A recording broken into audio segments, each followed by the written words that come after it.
ഈ വീഡിയോ എടുത്തു വെച്ചിട്ട് 10 ദിവസമായി. ഹേ ഗൈസ്, ഇപ്പോൾ സമയം 7:30 കഴിഞ്ഞ് എത്ര ആയിട്ടുണ്ട്. ട്രെൻഡിനൊപ്പം നമ്മളും പോകണ്ടേ. വന്ന് ട്രെൻഡ് വരെ പാൻറ് കീറിയതായി. അതെന്തെങ്കിലുമൊക്കെ അവിടെ നമുക്ക് നമ്മുടെ വഴിയിലോട്ട് വരാം. ഇതാണ് ഗൈസ് നമ്മുടെ ഏക ആശ്രയമുള്ള മയിൽവാഹനം.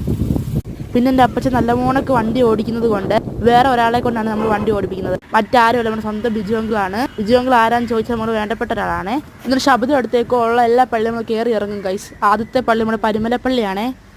പരുമലപ്പള്ളിയുടെ അകത്ത് കയറി നമുക്ക് വീഡിയോ എടുക്കാൻ പറ്റത്തില്ല. പക്ഷേ ഒരു അങ്കിൾ വീഡിയോ എടുക്കുന്നതുകൊണ്ട് ഞാനും ആരും കാണാതെ വീഡിയോ പിടിച്ചു. അത് സാരമില്ല.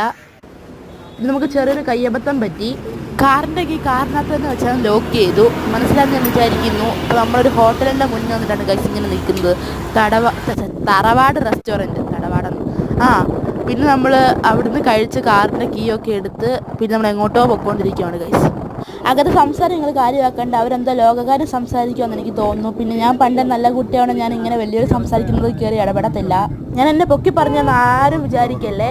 എനിക്ക് മാത്രമേ അറിയത്തുള്ളൂ ഞാൻ എന്നെ തന്നെ പൊക്കി പറഞ്ഞാണ്. ശേഷം ഞാൻ എന്നെ പൊക്കി പറഞ്ഞല്ല, അങ്ങനെ തോന്നിയെങ്കിൽ വെറും യാദൃശ്ചികം മാത്രം. ഞാനിപ്പോൾ പറഞ്ഞില്ല അവരെന്താ വലിയ ലോകകാര്യം സംസാരിക്കുന്നു. പക്ഷെ എനിക്ക് തെറ്റി ഗൈസ്, അവർ ലോകകാര്യം സംസാരിക്കുമല്ലായിരുന്നു. ട്രാക്ടർ അവിടെ നിന്ന് പോകുന്ന കണ്ടു. അതാണ് ഇപ്പോൾ സംസാരത്തിൻ്റെ വിഷയമായത് ഗൈസ്. ഫൈനലി ആയി റീച്ചിൽ ഏതോ ഒരു സ്ഥലം ഗൈസ്. ഇപ്പം 4-3-7 താറാവ് ഒഴുകുന്നു ഗൈസ്. രാവിലെ മുതൽ നാക്കിന് എന്തോ ഒരു ഉളുക്കുണ്ട് ഗൈസ്. അതാണ് ഇങ്ങനെ സംസാരം തെറ്റിപ്പോകുന്നത്.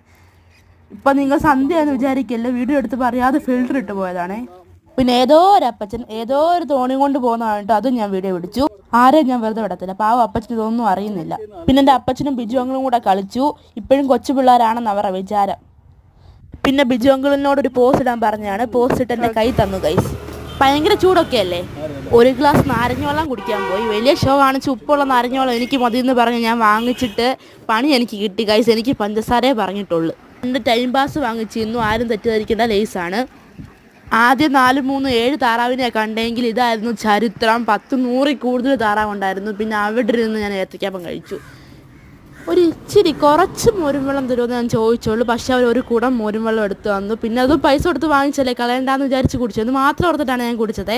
നമ്മൾ അടുത്ത പുതുപ്പള്ളി വന്നു ഗൈസ്. പുതുപ്പള്ളിയിലാണ് ഗൈസ് നമ്മൾ ഉമ്മൻചാണ്ടി അടക്കിയേക്കുന്നത്. ഇച്ചിരി കരിക്കുമ്പോഴേ ചോദിച്ചുള്ളൂ. അവർ ആ കരിക്ക് തന്ന് ഞാൻ കുടിച്ചു. അത്രേ ഉള്ളൂ. നമ്മൾ കയറി കഴിച്ചു. ഞാൻ ബിരിയാണി, അമ്മ ചോറ്, ചോക്ലേറ്റ് ഷേക്ക് വാങ്ങിച്ചു. അതും പൈസ കൊടുത്ത് വാങ്ങിച്ചില്ലെന്ന് വെച്ചാൽ അതും കുടിച്ചു. അത് മാത്രം ഓർത്തിട്ട് കുടിച്ചാണ്. പിന്നെ നമ്മൾ മണർകാട് പള്ളി വന്നു. തീർന്നിട്ടില്ല, നമ്മളൊരു ഒരു പള്ളിയും കൂടെ പോകുന്നുണ്ട്. ഇത് മണർകാടിൻ്റെ അടുത്തുള്ള വേറൊരു പള്ളിയാണ് ഗൈസ്. അപ്പോൾ അവിടെ വന്നു. പിന്നെ അവിടെ നിന്ന് 2 മോതിരം വാങ്ങിച്ചു. ഞാനും ഇറങ്ങി ഗൈസ്.